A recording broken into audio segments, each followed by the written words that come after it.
এগার বন্ধুরা, আজকে আমি আপনাদেরকে দেখাবো বটল ফ্লিপ। যদি আপনি বটল ফ্লিপ করতে চান, কি নিয়ে একটা এতটুকু বোতল নেবেন, এর ভিতরে স্টিকারটা তুলে এতটুকু জল নেবেন, তারপরে দেখেন এরকম এরকম হিলাবেন, হিলিয়ে হিলিয়ে এবার করবেন।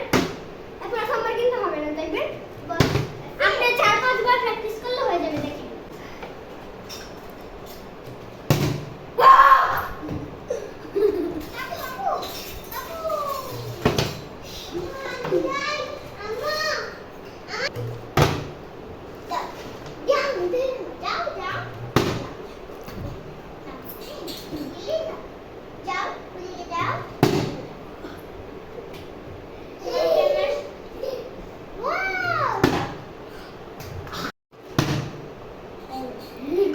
আরেকটা দেখে দাও।